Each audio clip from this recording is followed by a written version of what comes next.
Let's go to the movies. Team project directions. Choose a movie or TV series. The educational objective of this assignment is to help you further understand the interpersonal communications concepts discussed in chapters 1 through 8 by being able to identify them in real life situations.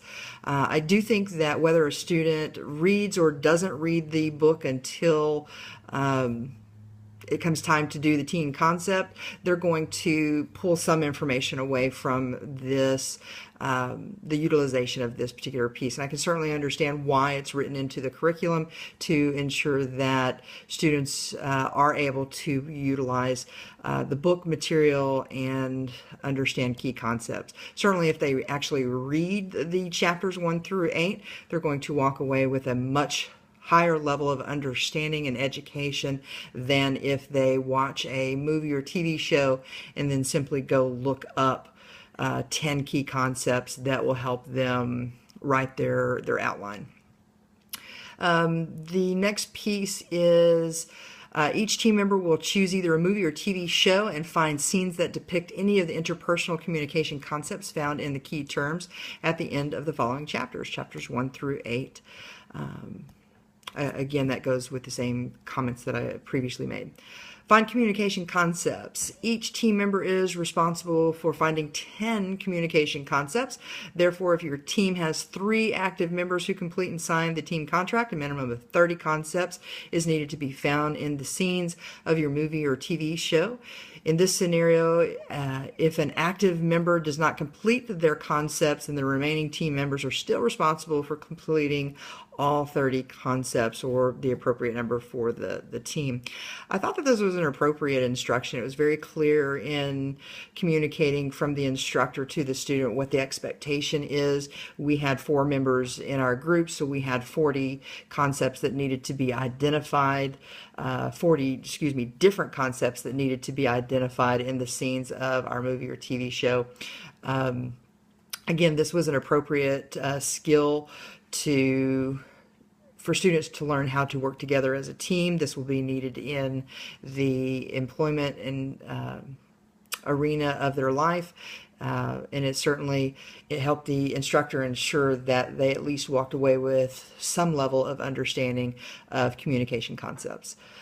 Analyzing the concepts in outlet format. Instead of writing a report, you will prepare an outline of your analysis following the steps. First, briefly summarize the scene.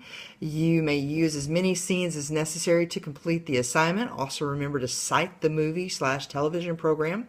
Second, indicate the communication term and its definition that illustrated the scene. Put the concept in bold and color with the number indicating if it's first, second, third, etc. concept in the outline. Also cite the chapter and page number from the textbook for each concept. And finally,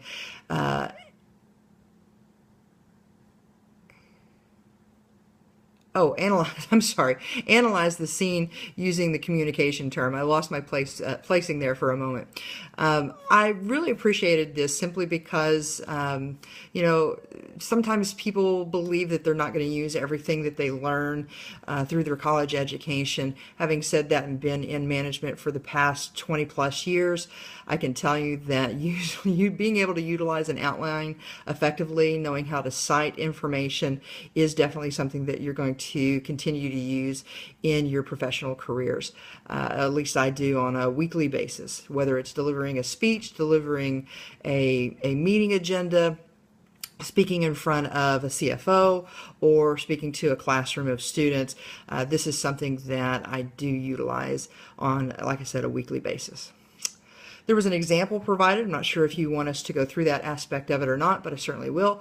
The following is an example of how to complete one concept from the Yada Yada Yada episode on the Seinfeld series using an outlet format. Notice that the citations and sources fully cite the references which are required. The following analysis is based on the scenes from the Seinfeld episode entitled Yada Yada Yada, parentheses, Ackerman, 1997. Again, I really appreciate the fact that we are continuing the education of learning how to complete an outline and providing a wonderful example.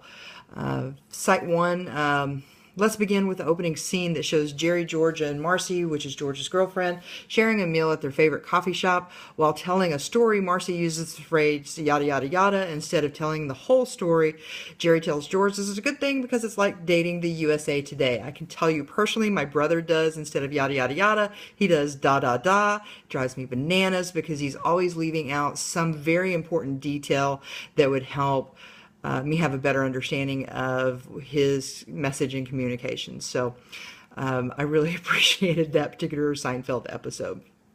This particular piece identified symbols, number one, being ambiguous, which means that the meaning of the word will vary. Chapter 5, page 79 is the location of this information. Goes on to say, number one, when Marcy says yada yada yada, the phrase is a symbol that could mean anything. Initially, George and Jerry think it's positive because of her communication styles is being succinct, and they think that she is skipping the boring parts of the story, which is oftentimes a good idea, especially in professional communication. You want to respect someone's time and get to the point. However, by doing so, you don't want to leave out valuable instructional information or information that will help have a succinct understanding of the complete message. Later, George finds out that the phrase is negative because his girlfriend is using it to gloss over unflattering behaviors, such as seeing a former boyfriend, which, of course, no one would appreciate. This particular piece goes on to show the reference in here being Ackerman, A, 1997, the yada yada yada, Seinfeld, episode 153, New York City, NBC, as well as Engelberg I, and Wine D for Think Communication, Boston and Pearson. Again, this particular piece under the reference aspect of it is a very useful tool in the professional environment because if you are a teacher or you're simply building in PowerPoints for your employer, you're conducting a group meeting, anytime you use someone else's information, you want to make sure that you're able to cite and do appropriate references. So this is a very important lesson for students to learn. Without saying any more, there's really nothing else here. I really appreciate the class. I really enjoyed the opportunity and look forward to using the knowledge. Have a great day.